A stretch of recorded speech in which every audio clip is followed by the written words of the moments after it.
আমার নবী যখন একের পর এক আব্দুল্লাহর রোজা কম রাখার জন্য বলে, আরে এখন আব্দুল্লাহর জবান বন্ধ হয়ে গেছে। আব্দুল্লাহ ইবনে আমর ইবনুল আস রাদিয়াল্লাহু তাআলা আনহু এখন আর কোনো কথা বলে না। চোখের কোনা দিয়া টপ টপ করে পানি বেবে, গাল বেবে, দাড়িগুলা ভিজে ভিজে জমিনে পড়া আরম্ভ হয়ে গেছে। আমার নবী তাকাইয়া দেখে রে, আমার একজন সাহাবী আমার আল্লাহর গোলামি করার জন্য কি পরিমাণ ইচ্ছা। আরে নবীজি আব্দুল্লাহর চোখের পানি দেখা ডাক দিয়া কয়, আব্দুল্লাহ রে, আমি নবী তোমাকে পারমিশন দিয়ে দিলাম 5 দিন ব্যতীত সারা বছর তুমি রোজা আল্লাহর জন্য পালন করবা। কেমনে সম্ভব? গন্তব্য যদি আগে ঠিক করতে পারেন তাহলে সম্ভব। ইমামে আজম আবু হানিফা রহমাতুল্লাহি আলাইহি 40 বছর ফজরের ওযু দিয়ে এশার ওযু দিয়ে ফজর আদায় করেছেন। সুবহানাল্লাহ পড়বেন। কয় বছর ভাই? আপনাদের কাছে আমাদের কাছে এগুলো গল্প মনে হয়? সারাটা রাত আল্লাহর গোলামি করেছেন, মুজতাহিদ ছিলেন, মাসআলা ইস্তেমবাদ করেছেন, সারা রাত কোন দিক দিয়ে চলে গেছে। এখনো মুজতাহিদ দুই একজন পাওয়া যায়, দেখবেন হাতের ভিতরে বাংলা বুখারী শরীফ নিয়ে বুখারী স্টাডি করি, আছে না নাই? কথা বলেন, আছে না নাই? এটা মুজতাহিদ না, তুমি একটা ভণ্ড বাটপার, ঠিক কিনা বলেন? কারণ হাদিস তুমি পড়ো, হাদিসকে তুমি ভালোবাসো না, এটা বাংলা বইয়ের মতো মনে করে। কোরআন পড়ে মোহাব্বত, মদিনাওয়ালা যেই মেজাজ নিয়ে কোরআন পড়তেন সেই মেজাজ নাই। তো ইমামে আজম আবু হানিফা রহমাতুল্লাহি আলাইহি 55 বার হজ করেছে। সুবহানাল্লাহ পড়বেন না? কতবার হজ করেছে ভাই? 55 বার। ইমামে জুফর রহমাতুল্লাহি আলাইহি 70 বছরে একটা কবিরা গুনাহ করে নাই। আল্লাহু আকবার পড়েন। কত বছরে ভাই? 70 বছরে একটা কবিরা গুনাহ করে নাই। আর আজকে আমার আপনার আমলের অবস্থা তো বড় ভয়ঙ্কর। এজন্য যুবক ভাই, নিজেকে তৈরি করো, নিজে আমি তুমি সবাই কার গোলাম? একটু জোরে বলেন না কার? আরে আরেকজন তাবিঈ, প্রখ্যাত তাবিঈ হযরত সাঈদ ইবনে মুসাইয়িব রাহমাতুল্লাহি আলাইহি হযরত বেলাল হাবশী রাদিয়াল্লাহু তাআলা আনহুর জামাতা ছিলেন। সাঈদ ইবনে মুসাইয়িব রাহমাতুল্লাহি আলাইহি 40 বছর নামাজের আজানের আগে গিয়া মসজিদে বসে থাকতেন। আল্লাহু আকবার। কত বছর? 40 বছর।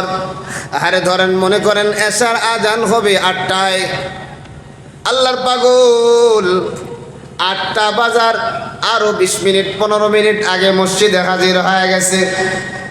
সাথীরা ডাক দিয়া কয়, সাঈদ, আপনার বিষয়টা তো আমি বুঝতে পারলাম না। আজানের আগে আগে আপনি মসজিদে গিয়ে বসে থাকেন। এ সাঈদ, আজানের আগে তো মসজিদে যাওয়ার দরকার নাই, আপনি আগে আগে যান, কারণটা কি? আরে হযরত সাঈদ রাদিয়াল্লাহু তাআলা আনহু ডাইকা ডাইকা বলে, ভাই, আমি আগে আগে আল্লাহর ঘর মসজিদে যাওয়ার কারণ কি জানো? মসজিদে মিনারা থেকে আজানের আওয়াজ আসার পরে যদি মসজিদে যাই, আমার আমলটা যদি এমন হয়ে যায়, কাল কিয়ামতের ময়দানে কঠিন বিপদের সময় আল্লাহ যদি আমারে ডাইকা ডাইকা বলে, সাঈদ রে, 30 বছর 40 বছর 50 বছর হায়াত তোমার আমি দিয়েছিলাম। ও সাইদ, কোনদিন মসজিদে আজানের আগে তুমি আসো নাই, তোমার ডাইকা ডাইকা আমার দরবারে সাজদা দেওয়ার জন্য আনা লাগছে। ও ভাই বলো না, আমি ওই সময় মালিকের দরবারে কি জবাব দেব? আমি আমার আল্লাহর দরবারে কি জবাব দেব? জোরে কন্যা আল্লাহু আকবার। মেজাজটা কি চিন্তা করেছেন যে আমি আল্লাহর দরবারে দাঁড়াবো? আল্লাহ যদি বলে যে গোটা জীবনটাই মসজিদের আজান শুনে মসজিদে আসছো, এজন্য আমি আজকে 40টা বছর মসজিদের মিনারা থেকে আজানের আওয়াজ আসার আগে মসজিদে ঢুকে যাই। সুবহানাল্লাহ। আল্লাহ নবীও জানায় দিয়েছেন, যাদের দিলটা মসজিদের সাথে সম্পৃক্ত এই মানুষগুলা কিয়ামতের ময়দানে আরশের নিচে জায়গা পাবে। জোরে কন্না সুবহানাল্লাহ। আর একটু জোরে বলেন না সুবহানাল্লাহ। এই জন্য ভাই গোলামির নমুনাটা একটু খেয়াল করো। আমিও গোলাম, সাহাবা একরামও গোলাম ছিলেন। আমিও নামাজ পড়ি, সাহাবা একরামেরও নামাজ ছিল। আমিও পর্দা করি, সাহাবা একরামের পর্দা ছিল। মানে আমার আপনার গোলামিটা একটা গণ্ডির ভিতরে, মন চাইলে কিছু করি, মন চাইলে কিছু সারি। কিন্তু সাহাবা একরাম যেই মেজাজে গোলামি করেছে, ওই গোলামি আমার মধ্যে আসে না। ও ভাই, আব্দুল্লাহ ইবনে আমর ইবনুল আস রাদিয়াল্লাহু তাআলা আনহু আস্তে আস্তে বয়সটা যখন বাড়া আরম্ভ হয়ে যায়, এক সময় বয়স যাইতে যাইতে 79 বছরে ঠিকা যায়। আব্দুল্লাহ রোজা রাখে না, আস্তে আস্তে দুর্বল হয়ে গেছে। এমন সময় চিকিৎসার জন্য ডাক্তারকে হাজির করা হয়। ডাক্তার ডাক দিয়া কয়, ভাই আব্দুল্লাহ, একটু রোজাটা কি আর একটু ছেড়ে ছেড়ে রাখা যায় কিনা, মানে একটু গ্যাপ দিয়ে দিয়ে রোজাটা রাখা যায় কিনা? আব্দুল্লাহ ডাক দিয়া কয়, ডাক্তার মন চাইলে চিকিৎসা করো, না মন চাইলে তুমি এখান থেকে চলে যাও। কিন্তু একটা কথা শুনে নাও, যেই নবী আমাকে রোজা রাখার পারমিশন দিয়েছে, সুতরাং তোমার পারমিশন দেওয়ার দরকার নাই। জোরে জোরে কোন আল্লাহু আকবার। পারমিশন দিয়েছেন কে? আল্লাহর বান্দা রোজা অবস্থায় নিজের জীবনের শেষ নিঃশ্বাস ত্যাগ করেছে। সুবহানাল্লাহ। কি অবস্থায়? কারণ আল্লাহ পাকের যতগুলা হুকুম আছে, রোজাটা একটু আলাদা না? কি বলেন, আলাদা কি না? আমার ভাইরা, এজন্য চিন্তা একটা দোকান, ফিকির একটা দোকান। ওয়া আম্মা মান খাফা মাকাম রাব্বিহি ونهى النفس عن الهوى فإن الجنة هي المأوى الله أكبر। আল্লাহ আমার জানায় দেয়, যারা আমি আল্লাহর সামনে দণ্ডায়মান হওয়াকে ভয় করে, ভয় আছে না নাই? আমি আল্লাহর সামনে দণ্ডায়মান হওয়াকে যারা ভয় করে, তাদের মধ্যে দুনিয়া প্রেমিক তারা হতে পারে না, ক্ষমতার কোনো প্রেম তাদের মধ্যে থাকতে পারে না, বাড়ির প্রেম তাদের মধ্যে থাকতে পারে না, নারীর প্রেম তাদের মধ্যে থাকতে পারে না। প্রেম তো একটাই হবে, অন্তরের মধ্যে তো একজনের জন্য জায়গা থাকবে, তিনি কে? একটু জোরে বলেন নাকি? একটু আওয়াজ দিয়া ভিতর থেকে বলেন নাকি? এ যুবক ভাই, ও কলিজার টুকরা বুড়া বাবা, এ লেবু বাগানের পর্দার আড়ালে আমার মা, এই জন্য মালিকের প্রেমিক হয়ে যাও। মালিকের প্রেমিক যারা হয়, তারা কোনো ধরনের মালিকের হুকুমের খেলাফ চলতে পারে না। জোরে জোরে কোন ঠিক কিনা? জন্য মালিকের প্রেম। আর একমাত্র গোলাম তো মালিকের প্রেমেই মত্ত থাকবে। গোলাম যিনি হবে, তিনি তো অন্য কারো প্রেমে মত্ত থাকা যাবে না। দেখবেন আমাদের দুনিয়ার জমিনে যারা রাজনীতি করে, আছে না নাই ভাই? আছে না নাই? দেখবেন সারাদিন নেতার পিছনে পিছনে ঘোরে, ঠিক কিনা? সারাদিন কার পিছনে? নেতার। যে আমি যদি নেতার ডানে থাকি, আমি যদি বামে থাকি, আমি যদি তার সামনে থাকি, তাহলে কি হবে? যে নেতা আমাকে বিভিন্নভাবে প্রোটোকল দেবে, ঠিক কিনা বলেন? তাইলে আমি আপনি যদি নিজেকে পরিপূর্ণভাবে আল্লাহর গোলামি দাবি করি, কার গোলামি? আল্লাহর গোলামি দাবি করি, তাহলে সব সময় জিকির ফিকির থাকবে কার? কথা বলেন কার? আরো জোরে কোন? এজন্য ভাই খুব খেয়াল করে যে সাহাবা একরামের উদ্ধৃতি দিয়ে দিয়া আমি কিন্তু আপনাদের সামনে কথাগুলো পেশ করছি। এভাবে যদি আমরা চলতে পারি ইনশাআল্লাহ আমরাও দামি হয়ে যাব, ঠিক কিনা বলেন? আল্লাহ যে জান্নাত বানাইছে কাদের জন্য? কথা বলেন কাদের জন্য? কি জান্নাতে যাওয়ার চিন্তা ভাবনা নাই? আছে, আছে। তাহলে জবান দিয়ে যদি আওয়াজ না বাহির হয় তাহলে তো জান্নাতে সহজে যাওয়া যাবে না। জান্নাত বানাইছেন কাদের জন্য? আরো জোরে কন। আর দুনিয়ার নাজ নিয়ামত বানাইছে কাদের জন্য? এজন্য হাদিসে আসছে আদ-দুনিয়া সিজনুল মুমিন ওয়া জান্নাতুল কাফির। এই দুনিয়াটা মুমিনের জন্য কি ভাই? কারাগার। কি কারাগার? তো খুব আরামের জায়গা, হ্যাঁ না কষ্টের জায়গা? হ্যাঁ, কষ্টের জায়গা। আর বেঈমানের জন্য এটা হলো বালাখানা। তাহলে আমাদের আসল বাড়ি কোথায়? কথা বলেন না কেন? এজন্য বাজান মাকসাদ ঠিক করেন।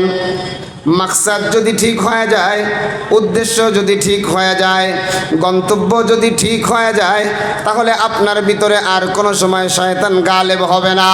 শয়তান আপনাকে ধোঁকা দিয়ে বোকা বানাইতে পারবে না। এ যুবক,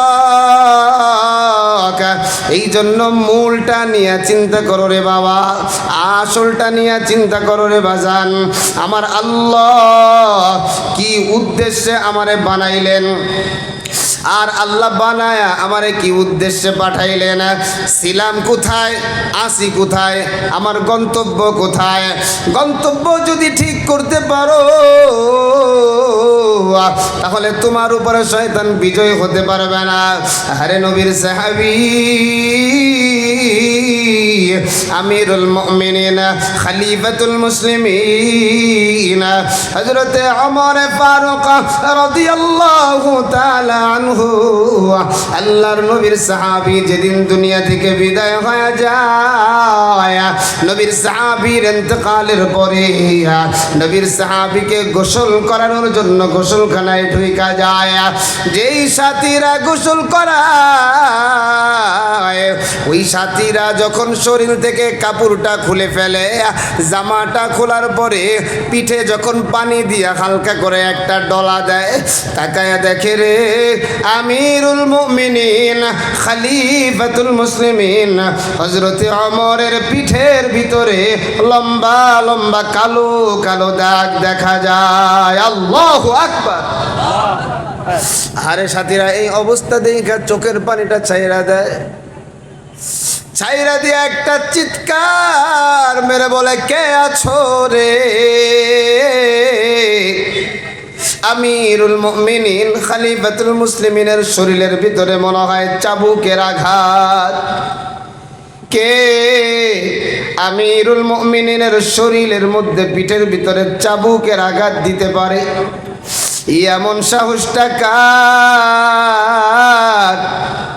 আরে কেউ কোনো কথা বলতে পারে না, কেউ জানে না কিভাবে হলো। সাথীরা এবারে ডাক দিয়া কয়, আব্দুল্লাহ, ও আব্দুল্লাহ, আপনার বাবার পিঠের ভিতরে কালো কালো লম্বা লম্বা দাগ দেখা যায়। আব্দুল্লাহ রে, আপনি কি জানেন এই দাগগুলো কিসের দাগ? আরে আব্দুল্লাহ ডাক দিয়া বলে, ও বাবার সাথীরা, এই দাগটা কিসের দাগ এটা আমার জানা নাই, আমার আম্মা ভালো বলতে পারবে দাগটা কি। এবার আব্দুল্লাহ গিয়ে বলে, মা, আমার বাবার পিঠের ভিতরে লম্বা লম্বা দাগ দেখা যায়। মা, এই দাগগুলা কি কারণে হইল একটু জানতে চাই। আহারে আব্দুল্লাহর মা ডাক দিয়া বলে, বাবা তোমার বাবা এমন একজন মানুষ ছিলেন, সব সময় তোমার বাবার বালিশের পাশে লম্বা একটা চাবুক থাকতো। আর তিনি যখন বাহির হইতেন, হাতে একটা ডায়েরি নিয়ে বাহির হইতেন। সারাদিন কি আমল করেছে, যদি খেলাফে আউলা কোনো আমল হয়ে যায় ওই ডায়েরির ভিতরে লিখে রাখতেন। হযরতে ওমর ফারুক রাদিয়াল্লাহু তাআলা আনহু যখন রাত্রবেলা বাড়িতে হাজির হয়ে যাইতেন, হাজির হইয়া ডায়েরিটা খুলে খুলে দেখতেন কোন কোন খেলাফে আউলা আমল আজকে হয়ে গেছে। ওই যেই চাবুকটা দিয়া নিজের শরীরে নিজে জোরে জোরে আঘাত করে আর বলে, ওমর এই চাবুকের বাড়ির কি আর ব্যথা, ইয়ার চাইতে জাহান্নামের আগুনের শাস্তি কিন্তু বড় কঠিন। এইভাবে তোমার বাবা প্রতিটা দিন ঘুমে যাওয়ার আগে নিজের শরীরে নিজে পিটাইতেন, নিজের অপরাধের শাস্তিগুলা নিজে নিয়ে নিতেন। আমার যুবক ভাই ও কলিজার টুকরা বুড়া বাবা, আরে মরণের চিন্তা কি তোমার নাই? আল্লাহ তো বলেছেন ওয়াবুদ রাব্বাকা হাত্তা ইয়াতিয়াকাল ইয়াকিন। এগুলা তোমার কিন্তু মরা লাগবে, জন্য মরণ আসার আগ পর্যন্ত আমার গোলামি করো। এ ভাই, আজকে আমি আপনি যারা নামাজটা ছাইরা দেই, আজকে আল্লাহর হুকুম আমরা যারা ছাইরা দেই, আমারে একটু বুঝান, আমারে একটু বলেন, ওই কিয়ামতের ময়দানে যেই জায়গায় নবীরা থাকবে, যেই জায়গায় ওলিরা থাকবে, যেই জায়গায় হাজিরা থাকবে, আলেমরা থাকবে, আমি ইমাম সাহেব, আমার মুসল্লিরাও থাকবে, আপনি মুক্তাদি, আপনার ডান পাশের বাম পাশের মুক্তাদিরাও থাকবে। ওই হাসরের ময়দানে তো সবাই পাগলের মতো হয়ে থাকবে।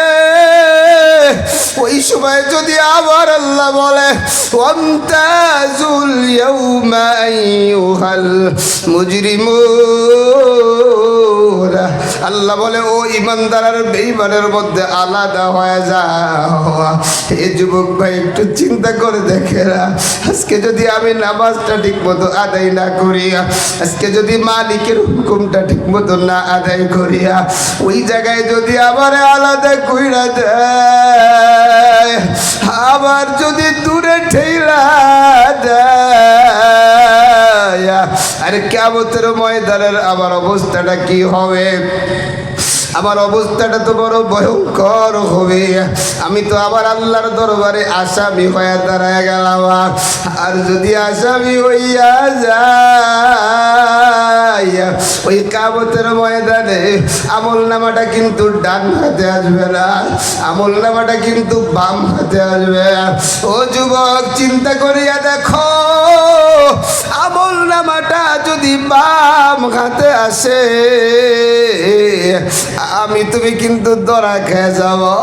কারণ আবার আল্লাহ বলে খুঁজো ফাগুল্লু তুম্মাল জাহিমা সল্লু। আল্লাহ বলে না ফরমানটারে ধর, আল্লাহ বলবেন নেমক হারামটারে ধর, আর এই নেমক হারামের গলার ভিতরে বেরি লাগায় দেয়। এই যুবক ভাই, এখনো কিন্তু সময় আছে। মালিকের দিলটা একটু নরম করিয়া, নিজের দিলটা একটু নরম করিয়া ওই দিলের মধ্যে মালিকরে বসাও। ওই দিলে আর কাউকে বসানো যাবে না, বাড়িকে দিলের মধ্যে ঢুকানো যাবে না, গাড়িকে দিলের মধ্যে ঢুকানো যাবে না, মাকে দিলের মধ্যে বসানো যাবে না, সন্তানকে দিলের মধ্যে বসানো যাবে না, স্ত্রীকে দিলের ভিতরে বসানো যাবে না। এই দিলের মধ্যে একমাত্র আবার আল্লাহ। আরে কুরবানি তো চলে আসছে রে ভাই, ভাই, ইব্রাহিম নবীর ইতিহাস তো আপনারা সবাই জানেন। আরে মালিকের নবী ইব্রাহিম অন্তরের মধ্যে সন্তানের একটু ভালোবাসা মহব্বত ছিল, যার কারণে সন্তানরে কত দূরে ঠেলে দিয়েছে। এই দিলের মধ্যে একমাত্র মালিকরে ঢুকাইতে হবে। আল্লাহরে যদি ঢুকাইতে পারি, ওই কিয়ামতের ময়দানে ডান হাতে আমলনামা আসবে, হাসতে হাসতে আল্লাহর তরি জান্নাতের মেহমান হয়ে যাব। জোরে জোরে কোন সুবহানাল্লাহ। ও জান্নাতে কারা কারা যাইতে চাই বাজান, একটু হাতটা উঠাই, একটু হাতটা লড়া দেন না। আল্লাহ সব হাতগুলাকে কবুল করো, পড়ি আমিন। এজন্য বাজান ওই জান্নাতে আমরা সকলেই যাইতে চাই, কিন্তু জান্নাতে যাওয়ার জন্য যেই মেডিসিন দরকার সেই মেডিসিন আমার আপনার মধ্যে নাই, ঠিক কিনা বলেন? সেই মেডিসিনটাই হলো মালিকের গোলামের মেডিসিন। আল্লাহ আমার জানায় দেয়, ইন্নাল্লাযীনা আমানু ওয়া আমিলুস সালিহাতি কানাত লাহুম জান্নাতুল ফিরদাউসি নুজুলা।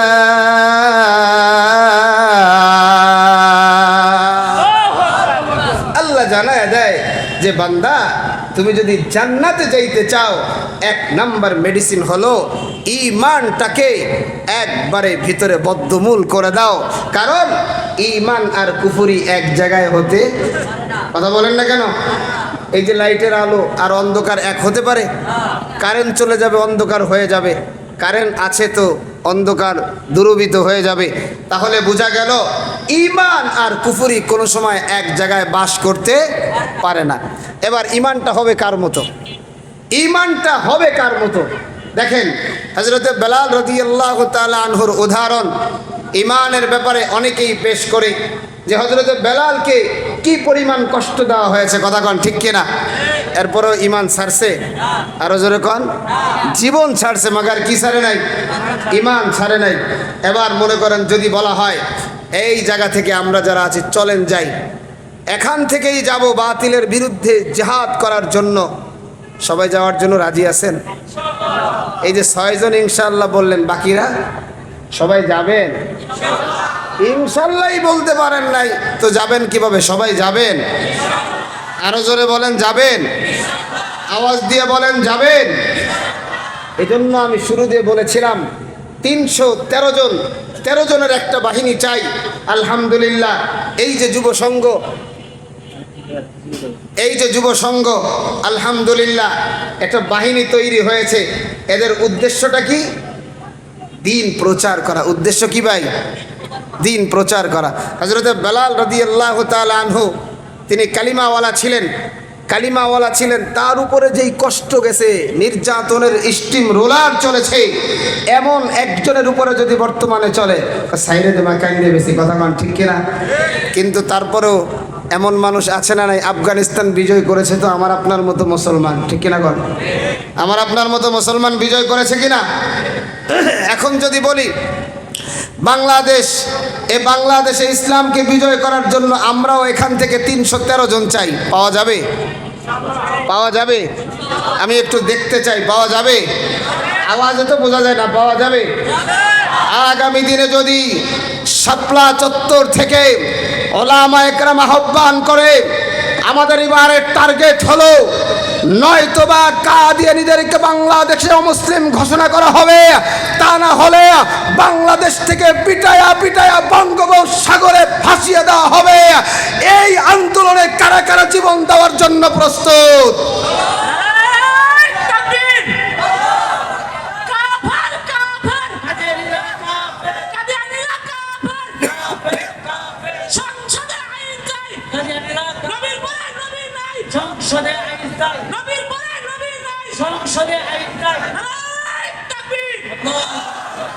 এবার বাসান যে কথা বলতে গেছিলাম যে ঈমানওয়ালা হইতে হবে। হযরতে বেলাল রাদিয়াল্লাহু তাআলা আনহু তিনি যখন কালিমাওয়ালা হয়ে গেলেন, তার দুনিয়ার যেই মালিক উমাইয়া যখন জানলো কি কাজটা করেছিল, এটা খালি একটু চিন্তা করেন, খালি চক্ষুটা বন্ধ করে চিন্তা করেন। সৌদি আরবে যারা গিয়েছেন, সৌদির যেই জমিনটা আছে, বালুগুলো কি পরিমাণ গরম, এই গরম বালুর ভিতরে হযরতে বেলাল রাদিয়াল্লাহু তাআলা আনহুকে শোয়া দিয়েছে। শুধু শোয়া ক্ষান্ত হয় নাই, বেলাল রাদিয়াল্লাহু তাআলা আনহুর বুকের উপরে বিশাল এক পাথর, আরে পাথরটারে যখন বেলাল রাদিয়াল্লাহু তাআলা আনহুর বুকের উপরে রাখছে, বেলাল রাদিয়াল্লাহু তাআলা আনহু জবান দিয়ে শ্বাসটাও তেমন জোরে ছাড়তে পারে না, কিন্তু এরপরেও জবানে আহাদ, আল্লাহু আহাদ, আমার জীবন যাবে এরপরেও আমি আল্লাহকে ছাড়বো না। এরকম ঈমানওয়ালা হতে হবে ভাই, বাজান এমন ঈমানওয়ালা হইতে হবে। আজকে আমি জান্নাত চাই, আজকে আমি মালিকের দরবার থেকে জান্নাত চাই, কিন্তু আমার ভিতরে ঈমান কাজ করে না, ঈমানের জজবা নাই। আমার ভাই গুনাহ করতেছে আমার সামনে প্রকাশ্যে, আমার স্ত্রী বেপরদায় আমার সামনে বাহির হয়ে যাইতেছে, আমার মেয়ে বেপরদায় আমার সামনে বাহির হয়ে যাইতেছে, আমার 12 বছরের সন্তানটা নামাজ পড়ে না, আমার 12 বছরের সন্তানটা নামাজ পড়ে না। আমি বাবা হিসেবে তাকায় তাকায় দেখতেছি আমার ঈমানের, এই ঈমানের কি দাম আছে ভাই। এজন্য 1 নাম্বার হলো ঈমানকে মজবুত করো বাজার, ঈমানওয়ালা হয়ে যাও। বাড়িওয়ালা হও না, গাড়িওয়ালা না, নারীওয়ালা না, ক্ষমতাওয়ালা না, ঈমানওয়ালা যদি হইতে পারো, তাহলে যদি তুমি কালো হও, চাই তুমি সুন্দর হও, চাই বাড়ি থাকুক আর না থাকুক, মরতে দেরি হবে আল্লাহর তরি, জান্নাত আল্লাহ দিতে দেরি করবে না। সুবহানাল্লাহ।